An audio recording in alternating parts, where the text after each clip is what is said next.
ओम गण गणपते नमः। आज बुधवार को सुनिए बुधवार की कुछ पौराणिक कथाएं। साथ में सुनेंगे धन समृद्धि प्रदान करने वाली, बरकत देने वाली माता अन्नपूर्णा की कथा। तो इन सभी कथाओं को पूरी श्रद्धा और भक्ति के साथ आप पूरा अवश्य सुनेगा। तो सब प्रेम से बोलो गणेश जी महाराज जी की जय। समतापुर नगर में मधुसूदन नामक एक व्यक्ति रहता था। वे बहुत धनवान था। मधुसूदन का विवाह बलरामपुर नगर की सुंदर और गुणवती लड़की संगीता से हुआ था। एक बार मधुसूदन अपनी पत्नी को लेने बुधवार के दिन बलरामपुर गया। मधुसूदन ने पत्नी के माता पिता से संगीता को विदा कराने के लिए कहा। माता पिता बोले, बेटा आज बुधवार है, बुधवार को किसी भी शुभ कार्य के लिए यात्रा नहीं करते। लेकिन मधुसूदन नहीं माना। उसने ऐसी शुभ अशुभ की बातों को नहीं मानने की बात कही। बहुत आग्रह करने पर संगीता के माता पिता ने विवश होकर दोनों को विदा कर दिया। दोनों ने बैलगाड़ी से यात्रा प्रारंभ की। 2 कोस की यात्रा के बाद उसकी गाड़ी का एक पहिया टूट गया। वहां से दोनों ने पैदल ही यात्रा शुरू की। रास्ते में संगीता को प्यास लगी। मधुसूदन उसे एक पेड़ के नीचे बैठाकर जल लेने के लिए चला गया। थोड़ी देर के बाद जब मधुसूदन कहीं से जल लेकर वापस आया तो वे बुरी तरह हैरान हो उठा, क्योंकि उसकी पत्नी के पास उसकी ही शक्ल सूरत का एक दूसरा व्यक्ति बैठा था। संगीता भी मधुसूदन को देखकर हैरान रह गई। वे दोनों में कोई अंतर नहीं कर पाई। मधुसूदन ने उस व्यक्ति से पूछा कि तुम कौन हो और मेरी पत्नी के पास क्यों बैठे हो? तो मधुसूदन की बात सुनकर उस व्यक्ति ने कहा, अरे भाई, ये मेरी पत्नी संगीता है। मैं अपनी पत्नी को ससुराल से विदा करके लाया हूँ। लेकिन तुम कौन हो जो मुझसे ऐसा प्रश्न कर रहे हो? मधुसूदन ने लगभग चीखते हुए कहा, तुम जरूर कोई चोर या ठग हो। ये मेरी पत्नी संगीता है। मैं इसे पेड़ के नीचे बैठाकर जल लेने गया था। इस पर उस व्यक्ति ने कहा, अरे भाई, झूठ तो तुम बोल रहे हो। संगीता को प्यास लगने पर जल लेने तो मैं गया था। मैंने तो जल लाकर अपनी पत्नी को पिला भी दिया है। अब तुम चुपचाप यहाँ से चलते बने, नहीं तो किसी सिपाही को बुलाकर तुम्हें पकड़वा दूंगा। दोनों एक दूसरे से लड़ने लगे। उन्हें लड़ते देख बहुत से लोग वहाँ एकत्रित हो गए। नगर के कुछ सिपाही भी वहाँ आ गए। सिपाही उन दोनों को पकड़कर राजा के पास ले गए। सारी कहानी सुनकर राजा भी कोई निर्णय नहीं कर पाया। संगीता भी उन दोनों में से अपने वास्तविक पति को पहचान नहीं पा रही थी। राजा ने दोनों को कारागार में डाल देने के लिए कहा। राजा के फैसले पर असली मधुसूदन भयभीत हो गया। तभी आकाशवाणी हुई, मधुसूदन, तूने संगीता के माता पिता की बात नहीं मानी और बुधवार के दिन अपनी पत्नी को ससुराल से ले आया। ये सब भगवान बुद्धदेव के प्रकोप से हो रहा है। मधुसूदन ने भगवान बुद्धदेव से प्रार्थना की कि हे भगवान बुद्धदेव, मुझे क्षमा कर दीजिए। मुझसे बहुत बड़ी गलती हुई है। भविष्य में अब कभी बुधवार के दिन यात्रा नहीं करूंगा और सदैव बुधवार को आपका व्रत किया करूंगा। मधुसूदन के प्रार्थना करने से भगवान बुद्धदेव ने उसे क्षमा कर दिया। तभी दूसरा व्यक्ति राजा के सामने से गायब हो गया।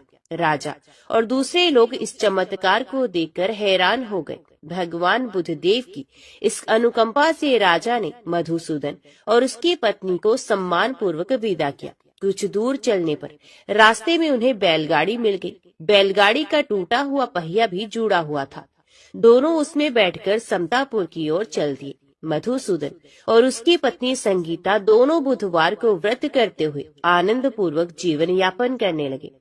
भगवान बुद्धदेव की अनुकंपा से उनके घर में धन संपत्ति की वर्षा होने लगी। जल्दी ही उनके जीवन में खुशियां ही खुशियां भर गई। बुधवार का व्रत करने से स्त्री पुरुषों के जीवन में सभी मंगल कामनाएं पूरी होती हैं और व्रत करने वाले को बुधवार के दिन किसी आवश्यक काम से यात्रा करने पर कोई कष्ट भी नहीं होता। अब प्रेम से बोलो गणपति भगवान की जय। बहुत समय पहले की बात है।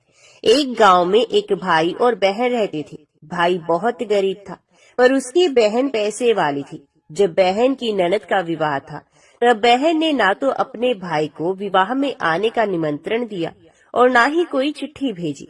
भाई को बाहर वालों से पता चला कि उसकी बहन की ननद का विवाह है। भाई ने अपने गांव वालों को बताया। तब गांव वालों ने अपनी बहन से चुनरी, बिछिया और साड़ी जैसा जिनसे जो बन पड़ा कन्या के लिए दे दिया।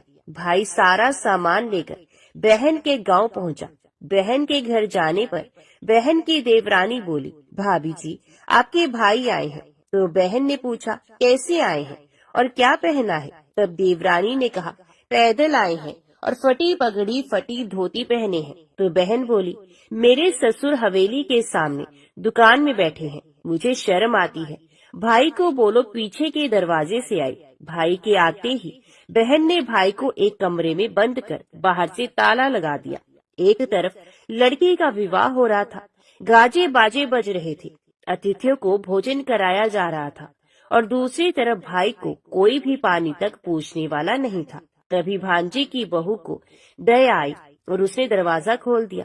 दरवाजा खुलते ही भाई वहां से भागा। 2 दिन के भूखे प्यासे रहने के कारण उसे चक्कर आने लगे थे। रास्ते में एक गणेश जी का मंदिर था, वहां जाकर वे गिर पड़ा और रोते रोते गणेश भगवान को अपनी व्यथा सुनाई और बोला, हे गणेश जी महाराज, आज मेरी गरीबी के कारण मेरी सगी बहन ने मुझे धिक्कार दिया है। घर जाने पर मेरी पत्नी, मेरे बच्चे जब पूछेंगे कि विवाह से क्या मिला, क्या लेकर आए हो, तो मैं क्या जवाब दूंगा? तब गणेश जी को उस पर दया आ गई और गणेश जी भगवान बोले, मेरे बगीचे से ककड़ी और तरबूज तोड़कर ले जा। तब भाई ने ककड़ी तोड़कर झोला भर लिया और अपने घर ले गया। घर जाते ही बच्चों ने पूछा, पिताजी, बुआ के यहाँ से हम लोगों के लिए क्या लाए हो? झोला खोलते ही छोटे तरबूज सोने के गेंद में बदल गए। बाकी तरबूज का काटने से हीरे मोती निकले। पत्नी बोली, अब बहन के घर से इतना कुछ क्यों लाए हो? आपकी बहन ने हम लोगों को बहुत ज्यादा दे दिया है। भाई ने कुछ भी जवाब नहीं दिया। गणेश भगवान की कृपा से उनके दिन बदल गए। भाई का काम धंधा जोरों से चलने लगा। धीरे धीरे गहने कपड़े, रहने के लिए मकान बन गया। पत्नी बोली, एक बार ननद जी को बुलाकर लाओ। तो भाई ने नए कपड़े, नए जूते पहनकर रथ में बैठकर बहन को लेने गया। देवरानी बोली, भाभी जी, आपके भाई आए हैं। बहन ने पूछा, कैसे आए हैं और क्या पहना है? तब देवरानी बोली, रथ में बैठकर खूब ठाठ बाट से आए हैं। तो बहन बोली, मेरे भाई को बोलो कि हवेली के सामने से आए, मेरे ससुर देवर जेठ देखेंगे। भाई का बहन ने खूब स्वागत सत्कार किया। भाई बोला, बहन, मैं तुम्हें लेने आया हूँ। तब बहन ने कहा, मुझे भी बहुत दिन हो गए, चलो मैं चलती हूँ। भाई बहन को लेकर अपने घर आया। भाई और उसकी पत्नी ने बहन का खूब आदर सत्कार किया। जो चीजें मांगी सब बनवा कर दिया। बहन बोली, भाई, मुझे एक जूते चाहिए। तो भाई ने मोची को बुलाया और कहा, मेरी बहन के लिए ऐसी जूती बनाओ जो मुंह से बोले। भाई ने बहन को बहुत सारा धन देकर विदा किया, पर अभी तक ये जूती नहीं आई थी। बहन रवाना होने लगी, तभी मोची जूतियां लेकर आया। बहन की जूती पहनते ही जूतियां बोली, निर्धन भाई की पैसे वाली बहन, गणेश जी का बगीचा नहीं होता तो आज क्या करती? बहन तब भाई की पत्नी से पूछने लगी, ये कहाँ से आवाज आ रही है? तभी भाई ने कहा, सुबह का समय है, कोई जीव जंतु बोल रहा होगा। भाई ने घोड़ी गाड़ी को जल्दी जाने को कहा। बहन के जाते ही पत्नी जिद करके बैठ गई कि जूतियां क्या बोल रही थी। तब पति ने अपनी पूरी आप बीती अपनी पत्नी को सुनाई कि कैसे बहन ने मुझे 2 दिन तक भूखा रखा, कमरे में बंद कर दिया था। भांजे की बहू ने दरवाजा खोला, तब मैं बाहर आया और गणेश जी की शरण में जा पहुंचा। गणेश जी की कृपा से हमारे दिन बदले हैं। उसने अपनी पत्नी को सारी बातें बताई। तब पत्नी बोली, अगर मुझे मालूम होता तो मैं आपकी बहन को कुछ नहीं देती, मेरा दिया हुआ सब कुछ वापस लेकर आओ। तब पति बोला, गणेश भगवान ने हमें सब कुछ दिया है, अगर वे मुझे भूखा प्यासा कमरे में बंद नहीं करती तो मैं गणेश भगवान के मंदिर में क्यों जाता? क्या मैं गणेश जी को अपना दुखड़ा सुनाता? तुम अपना मन मैला मत करो, और अपने पर तो गणेश जी की कृपा है और किस चीज की कमी है।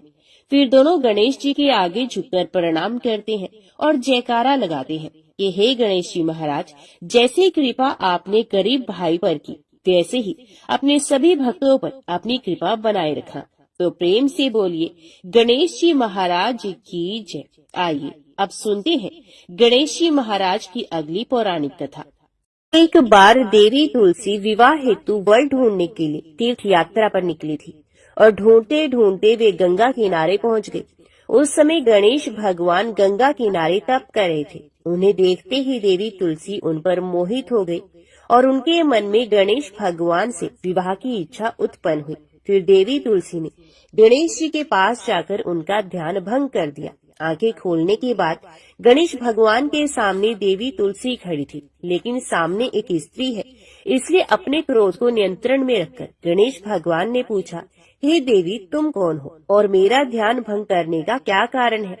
तो जवाब में देवी तुलसी ने अपने परिचय के साथ गणेश जी से विवाह की बात कर ली। उत्तर में भगवान गणेश जी बोले, देवी मैं ब्रह्मचारी हूँ, इस वजह से मैं विवाह नहीं कर सकता।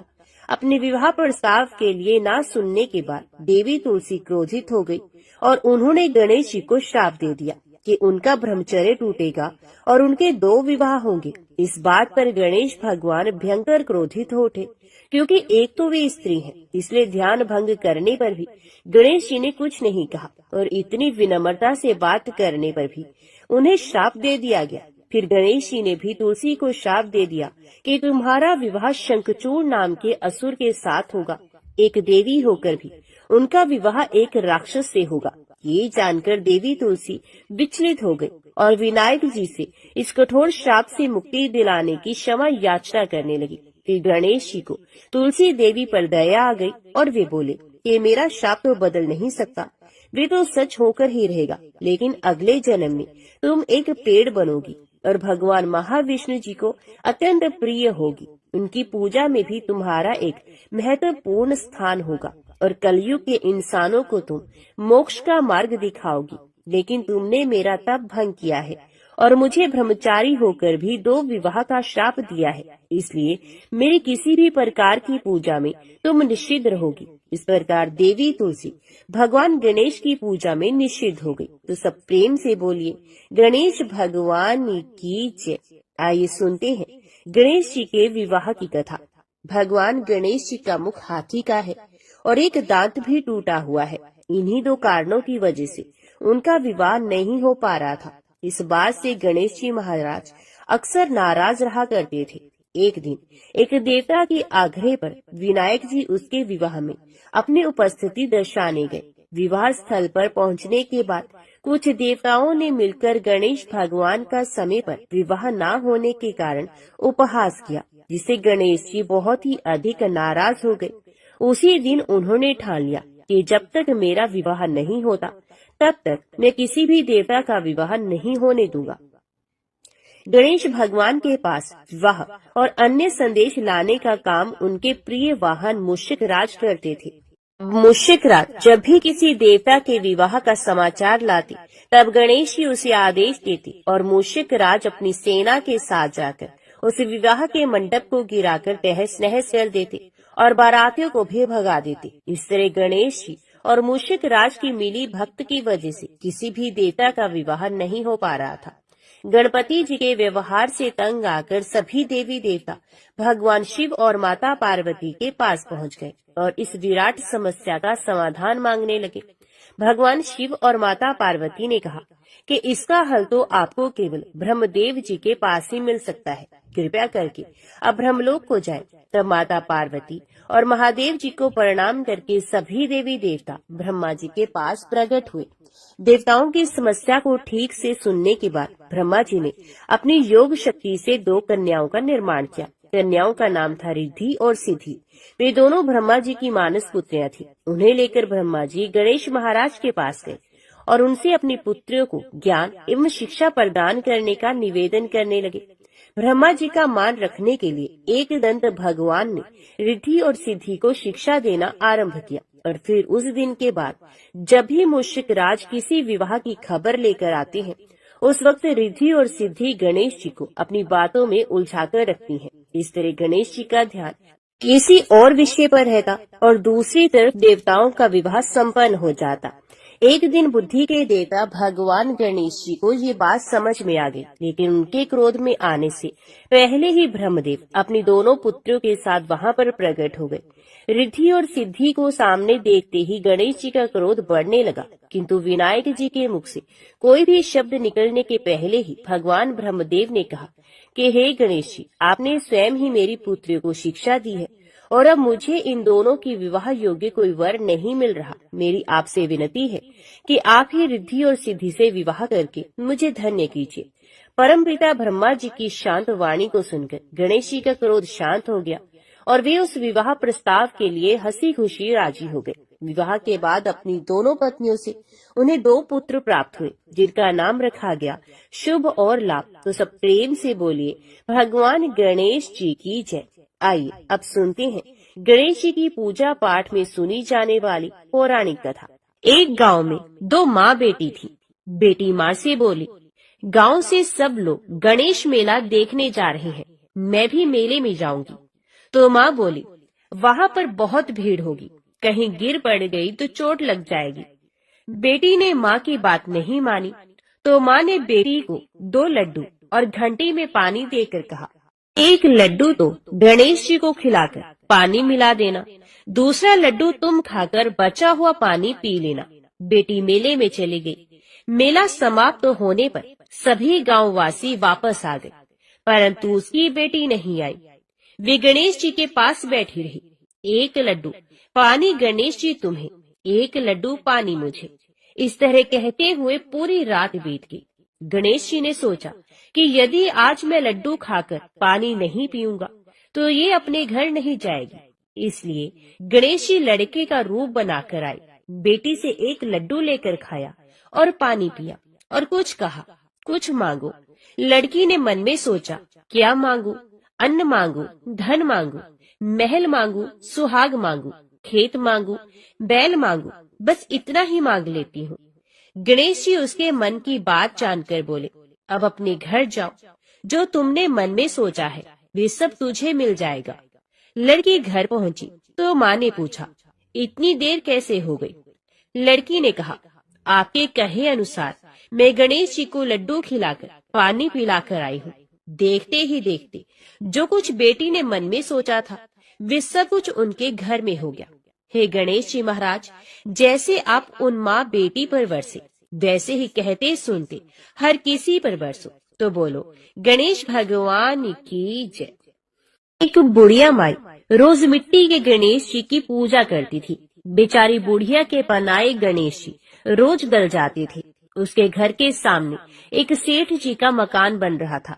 बुढ़िया माई सेठ जी के मकान पर जाकर मकान बनाने वाले कारीगर से बोली, भाई, मेरे मिट्टी के बनाए गणेश जी रोज गल जाते हैं, आप मेरी पूजा के लिए पत्थर से एक गणेश जी बना दो, आपकी बड़ी कृपा होगी। मकान बनाने वाला कारीगर बोला, माई, जितनी देर में तुम्हारे लिए गणेश जी बनाएंगे उतनी देर में तो सेठ जी की दीवार पूरी कर देंगे। बुढ़िया ये सुनकर दुखी मन से अपने घर वापस आ गई। दीवार पूरी करते करते शाम हो गई, परंतु दीवार बनने से पहले ही टेढ़ी हो जाती। शाम को सेठ जी आए और पूछा कि आज कुछ काम नहीं किया। तब मकान बनाने वाला कारीगर ने बुढ़िया वाली बात बताई। तब सेठ जी ने बुढ़िया माई से जाकर कहा, माई, तुम हमारी दीवार सीधी कर दो तो हम तुम्हें सोने के गणेश जी बनवा देंगे। गणेश जी ने ये सुनते ही सेठ जी की दीवार सीधी कर दी। सेठ जी ने बुढ़िया माई को पूजा के लिए सोने के गणेश जी बनवा कर दिए। गणेश जी को पाकर बुढ़िया माई बहुत प्रसन्न हुई। हे विनायक जी महाराज, जैसे सेठ जी की दीवार सीधी करी वैसे ही कहते सुनते हमारे भी सभी कार्य सीधे करना। तो बोलो, गणपति महाराज की जय। एक बार गणेश जी ने पृथ्वी के मनुष्यों की परीक्षा लेने का विचार किया। वे अपना रूप बदलकर पृथ्वी पर भ्रमण करने लगे। उन्होंने एक बालक का रूप बना लिया। एक हाथ में एक चम्मच में दूध ले लिया और दूसरे हाथ में एक चुटकी चावल ले लिया और गली गली घूमने लगे। साथ ही साथ आवाज लगाते चल रहे थे, कोई मेरे लिए खीर बना दे, कोई मेरे लिए खीर बना दे। कोई भी उन पर ध्यान नहीं दे रहा था, बल्कि लोग उन पर हंस रहे थे। वे लगातार एक गांव के बाद दूसरे गांव इसी तरह चक्कर लगाते हुए पुकारते रहे, पर कोई खीर बनाने के लिए तैयार नहीं हुआ। सुबह से शाम हो गई। गणेश जी लगातार घूमते रहे। एक बुढ़िया थी, शाम के वक्त अपनी झोपड़ी के बाहर बैठी हुई थी। तभी गणेश जी वहां से पुकारते हुए निकले कि कोई मेरे लिए खीर बना दे, कोई मेरे लिए खीर बना दे।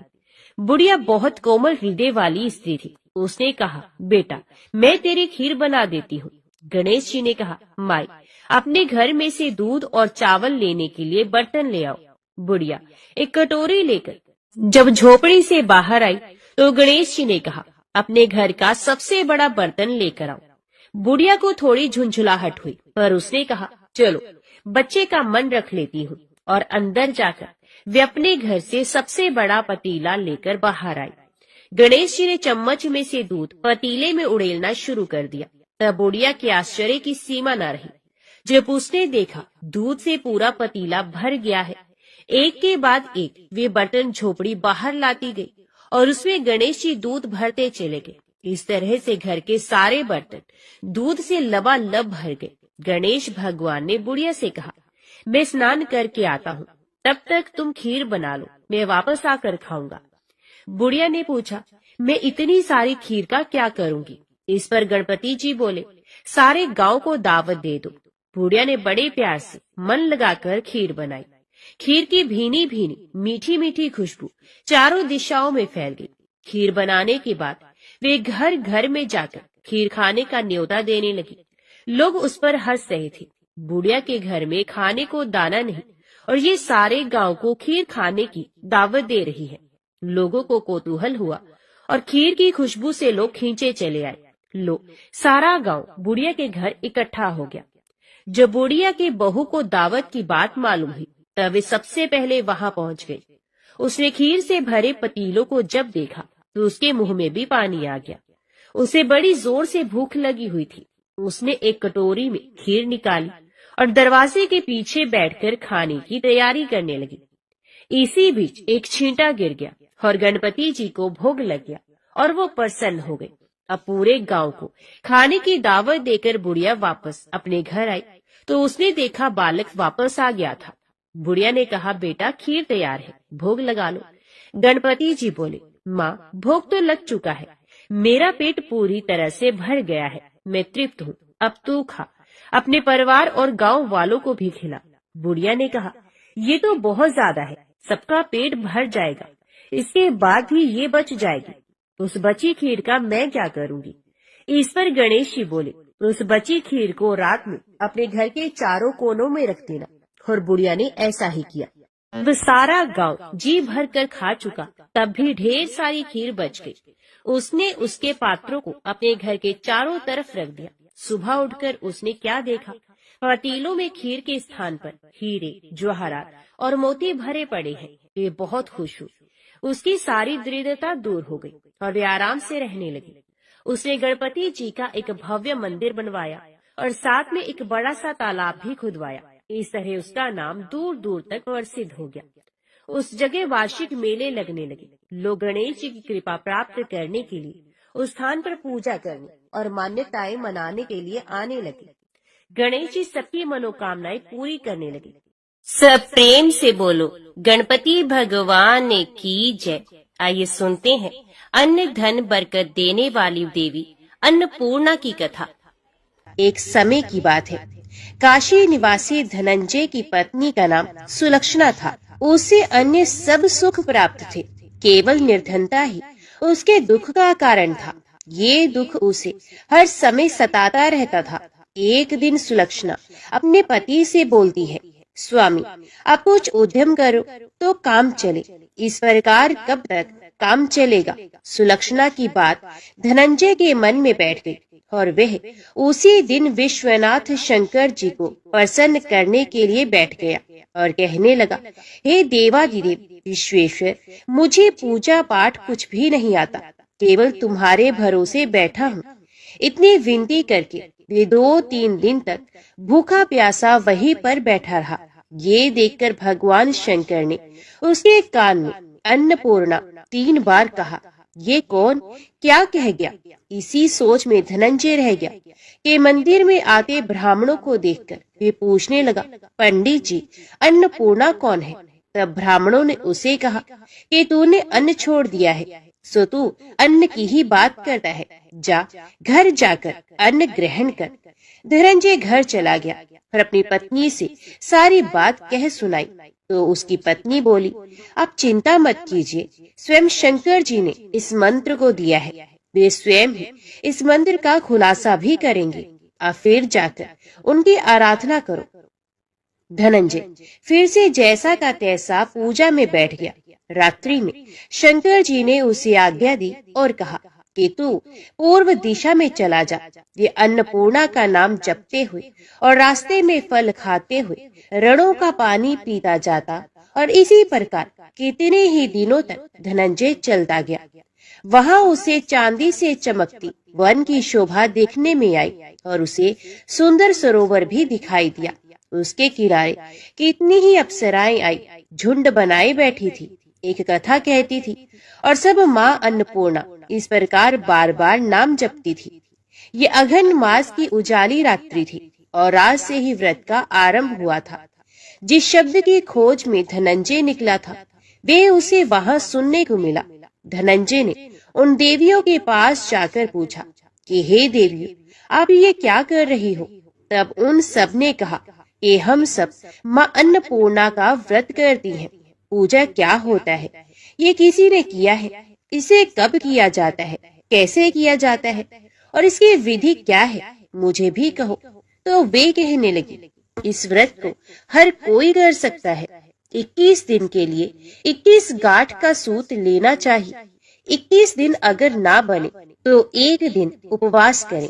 ये भी ना बने तो केवल कथा सुनकर प्रसाद ग्रहण करना चाहिए।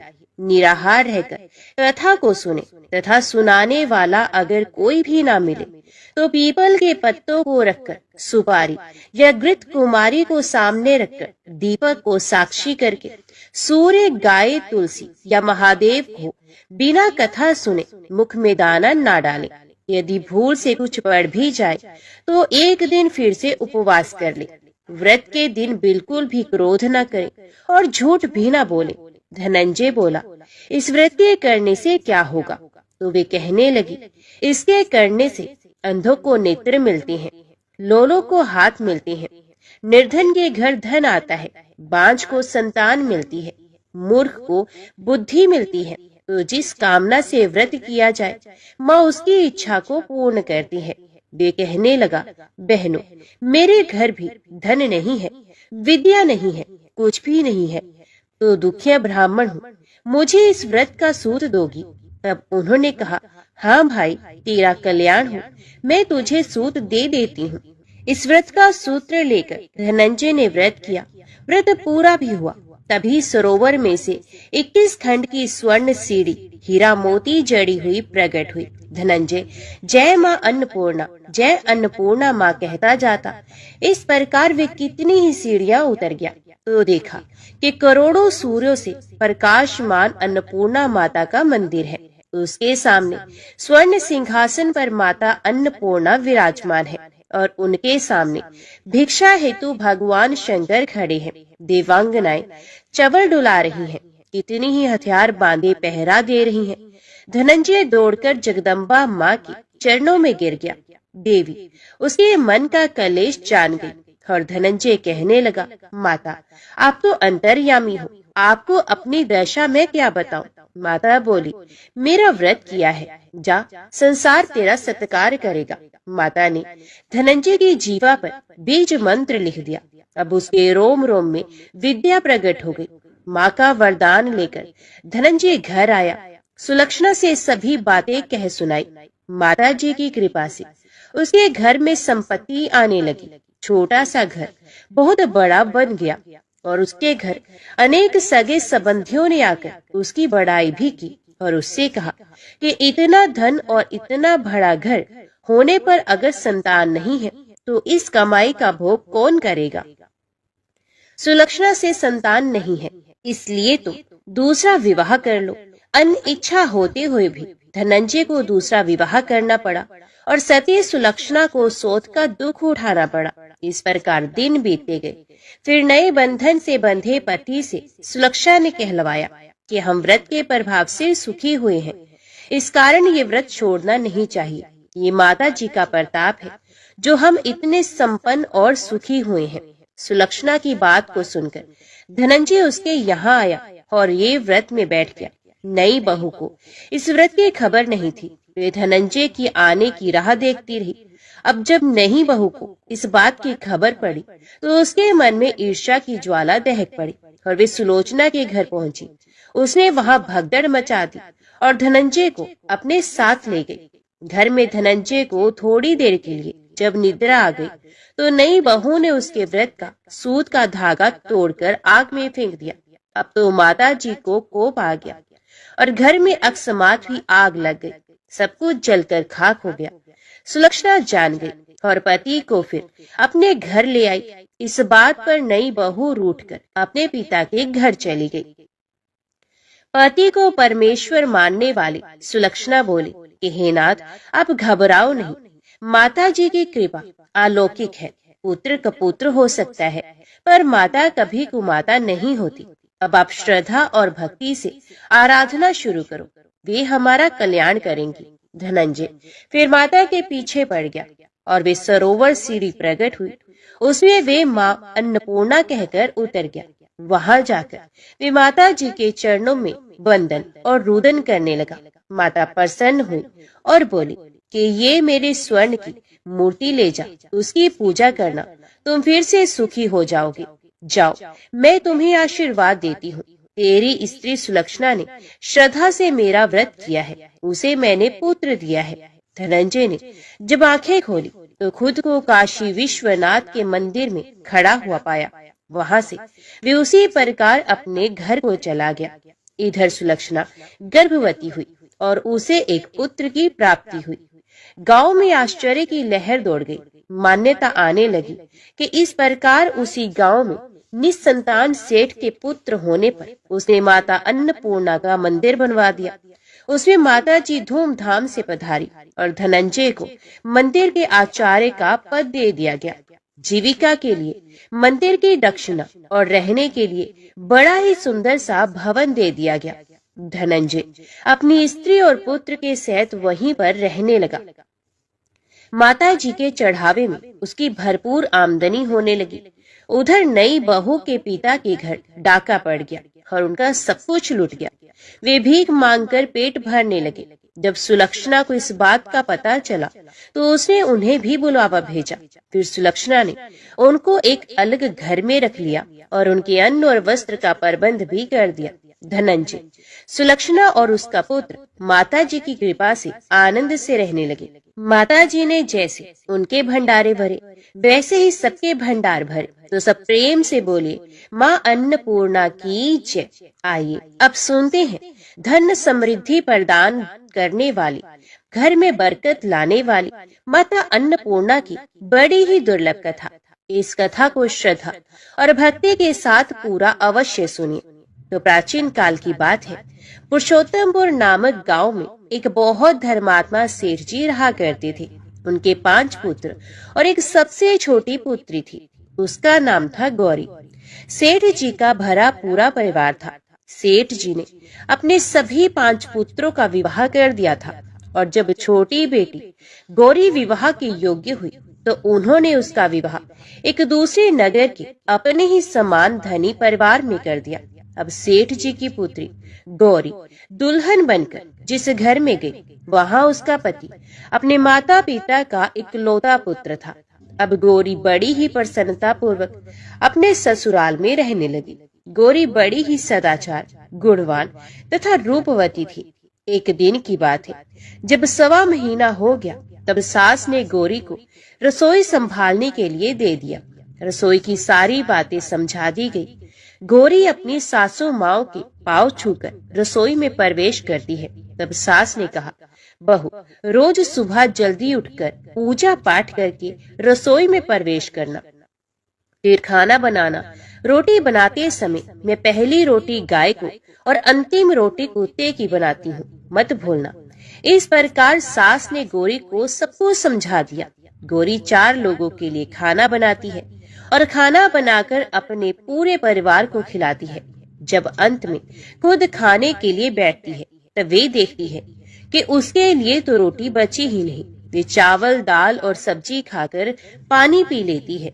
अब जब शाम होती है तब गौरी ने सुबह से ज्यादा आटा लगाया और रोटी सब्जी बनाकर रख दी। जब रात्रि में सब लोग खा लेते हैं तो फिर से जब गौरी खाने के लिए बैठी, रोटी का डब्बा खोलती है तो उसमें एक भी रोटी नहीं थी। ये देखकर उसे बड़ा ही आश्चर्य होता है कि उसने तो सुबह से भी ज्यादा आटा लगाया था, लेकिन रोटियां बची ही नहीं।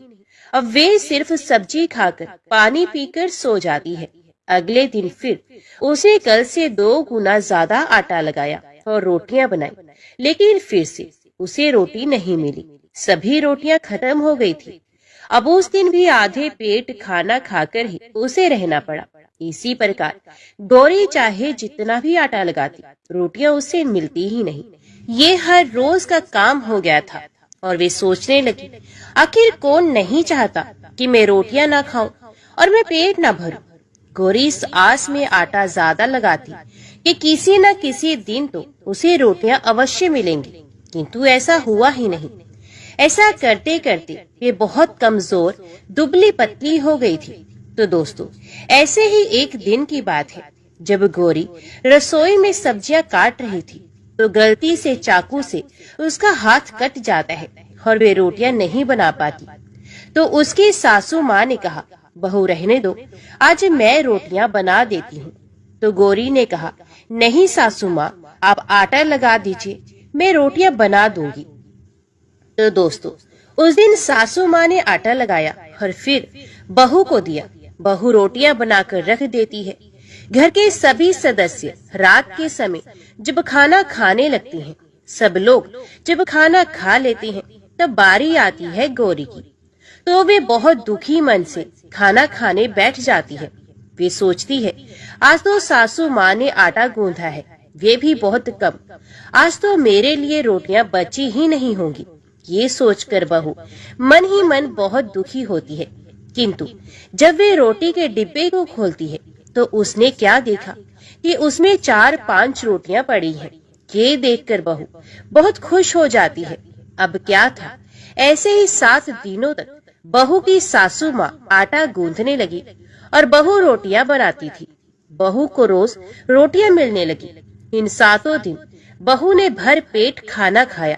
जब 8वां दिन आया तो बहू का हाथ भी ठीक हो गया था। तब सासू माँ ने कहा कि गौरी बेटा, क्या मैं आज आटा गूंद दूं या फिर तुम आटा गूंद लोगी? तब गौरी ने कहा, नहीं माँ जी, मेरा हाथ अब ठीक हो गया है, मैं आटा गूंद दूंगी। उस दिन गौरी ने आटा गूंधा और रोटियां बनाई, सबको प्रेम पूर्वक खाना खिलाया। जब उसके खाने की बारी आई तब उसने देखा कि रोटी के डिब्बे में तो रोटी है ही नहीं, पूरी रोटी खत्म हो गई है। ये देखकर वे गौरी बहुत ही आश्चर्य में पड़ जाती है और वे सोचती है, जब तक सासू माँ ने आटा लगाया तब तक तो मुझे रोटियां मिलती थी, लेकिन जब से मैं आटा गूंदने लगी हूँ तो मुझे रोटियां मिलती ही नहीं, जबकि सासू माँ मुझसे बहुत ही कम आटा गूंदती हैं। इसके बाद भी पूरा परिवार उसमें खा लिया करता था। ऐसी क्या बात है? ये सारी बातें सोचकर गौरी बहुत ही परेशान हो जाती है और दिन भर दुखी रहती थी। एक दिन की बात है, गौरी के पति ने गौरी से पूछा कि गौरी, तुम इतना उदास क्यों रहती हो? इतना सारा धन संपत्ति सब तुम्हारा ही तो है, तुम्हें रोकने टोकने वाला भी कोई नहीं है। तुम अपने मन से अपनी पसंद का भोजन बनाकर खाती हो, तुम दिन प्रतिदिन इतनी कमजोर कैसे हो रही हो? गौरी ने लाज और संकोच से अपने पति को कुछ नहीं बताया। तब उसके पति ने सोचा कि शायद उसकी पत्नी को उसके माता पिता की याद आ रही है, इसलिए अगले दिन गौरी का पति अपने माता पिता से कहता है कि पिताजी, मुझे लगता है कि गौरी को उसके माता पिता की याद आ रही है, मैं उसे उसके मायके ले जाकर सबसे मिलवा लाता हूँ।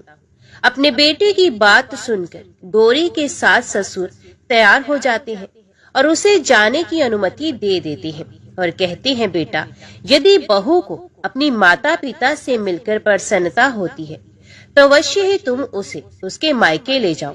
अब गौरी का पति अपनी पत्नी को लेकर उसके मायके जाता है। दामाद और बेटी को देखकर उनको बहुत ही भाव भक्त होता है। तरह तरह के व्यंजन बनाए जाते हैं, उन्हें खिलाए जाते हैं, बहुत सेवा सत्कार होता है। उसी दिन रात्रि में समय मिलने पर गौरी की माँ ने अपनी बेटी को कोने में ले जाकर पूछा, बेटी, तुम इतनी दुबली पतली कैसे हो गई हो? तुम तो बहुत ही कमजोर दिख रही हो। क्या बात है? तुम्हें कौन सी बात खाई जा रही है? क्या तुम्हारे ससुराल वाले तुम्हारी चिंता नहीं करते? तुम्हें कुछ दुख देते हैं? या ऐसी कौन सी बात है जिससे तुम्हारी ये दशा हो गई है? अपनी माँ की बात सुनकर गौरी अपनी सारी परेशानी, सारी चिंताएं, सब कुछ बताती है। अपनी बेटी की बात सुनकर गौरी की माँ ने कहा, बेटी, हमें लगता है माता अन्नपूर्णा तुमसे नाराज हो गई है। इस विषय में तो मैं कुछ नहीं कर सकती, क्योंकि तुम्हारे ससुराल में हमारा बोलने का कोई अधिकार नहीं है। इसलिए मैं तो कहती हूँ कि तुम यहाँ से जाने के बाद इस विषय में अपने सास और ससुर से बात करना। वही कुछ हल बताएंगे और तुम्हारी समस्या का समाधान हो जाएगा। बेटी, माँ अन्नपूर्णा जिससे नाराज होती है उसके साथ ऐसा ही होता है। अब अपनी माँ की बातें सुनकर गौरी निश्चय करती है कि वे सारी बातें अपनी सासू माँ से कहेगी। अब जब सुबह का समय होता है तो गौरी अपने माता पिता से विदाई लेकर अपने ससुराल आ जाती है और ससुराल आने के बाद वे अपने सास ससुर और पति से सारी बातें कह सुनाती है। वे कहती है, माँ जी, जब से मैंने रसोई संभाली है, मैं खाना बनाती हूँ, तब से मुझे एक भी दिन रोटियां नहीं बचती। मैं बिना खाए ही सो जाती हूँ। किसी किसी दिन पानी पीकर ही सो जाती हूँ। किसी किसी दिन चावल सब्जी खाती हूँ, रोटी तो मुझे मिलती ही नहीं। और माँ जी, आपको याद है मेरा हाथ कटा था, तब आप उस समय आटा गूंथा करती थी और वे भी बहुत कम, फिर भी मेरे लिए रोटियां बच जाती थी और मैं भर पेट खाना खाती थी। लेकिन अब जब मेरे हाथ का घाव ठीक हो गया, तब से मैं फिर से आटा गूंथने लगी और रोटियां बनाने लगी। अब मेरे लिए फिर से रोटियां बचती ही नहीं, आधे पेट ही खाना खाती हूँ। अपनी बहू की बातें सुनकर सास को सब कुछ समझ में आ गया। उसने कहा, बहू, ये शायद मेरी ही गलती है। मैंने तुम्हें सब कुछ बताया, सब कुछ सिखाया, लेकिन एक बात तो बताना भूल ही गई। ऐसा कहकर सास अपनी बहू का हाथ पकड़ गौरी को रसोई में ले जाती है। एक परात में आटा निकालकर उस आटे को अच्छे से गूंथते हैं। गूंथने के बाद उस गूंधे हुए आटे पर अपनी उंगलियों की 5 छाप लगा देती है और कहती है कि बहू, ये माँ अन्नपूर्णा का छाप होता है, उनका चिन्ह माना जाता है। आटा लगाने के बाद कोई भी स्त्री इस तरह छाप लगाती है तो उसके घर में बरकत होती है। इसका अर्थ ये है कि माँ अन्नपूर्णा की कृपा सभी परिवार वालों पर बरसे और कोई भी सदस्य भूखे पेट ना सोए। बहू, मैं तुम्हें ऐसा बताना भूल गई। तुम आटा लगाते वक्त आटे पर अपनी 5 उंगलियों का छाप छोड़ देना और माँ अन्नपूर्णा तुम्हारे ऊपर अवश्य ही कृपा करेंगी। तुम कभी भी खाली पेट, भूखे पेट नहीं सोगी। ये बरकत का चिन्ह होता है। और अब अपनी सासू माँ की बात सुनकर बहू हर रोज आटा गूंथती और फिर उस पर अपनी 5 उंगलियों की छाप छोड़ देती है और फिर रोटियां बनाती है। अब बहू को हर रोज रोटियां मिलने लगी। ये भर पेट भोजन करने लगी और स्वस्थ भी हो गई। माँ अन्नपूर्णा की कृपा उस पर बरसने लगी। उसके हाथ में माँ अन्नपूर्णा का वास हो गया। घर पर कोई भी सदस्य भूखा नहीं रहता और जो कोई मेहमान आता या कोई भी भीख मांगने के लिए भिक्षुक आता, उसे भी वे खाना खिलाकर ही घर से विदा करती। इस प्रकार बहू के ऐसा करने से उसके घर में बरकत होने लगी, अन्न की वर्षा होने लगी। तो प्रिय भक्त जनों, आटे को गूंथकर उस पर 5 उंगलियों का छाप लगाना हमारी पुरानी परंपरा है। ये माता लक्ष्मी जी और माता अन्नपूर्णा का चिन्ह माना जाता है। ऐसा करने से माता अन्नपूर्णा सदा प्रसन्न रहती हैं और घर वालों पर अपनी कृपा दृष्टि बनाए रखती हैं। हमारे पूर्वजों से लेकर अब तक ये परंपरा चली आ रही है। सभी माताएं, सभी बहनें अपनी 5 उंगलियों की छाप आटे पर अवश्य ही लगाती हैं और माँ अन्नपूर्णा से प्रार्थना करती हैं कि सबका पेट भरना, सबका कल्याण करना और घर में अन्न धन की वर्षा करना। तो सब प्रेम से बोलिए, माता अन्नपूर्णा की जय।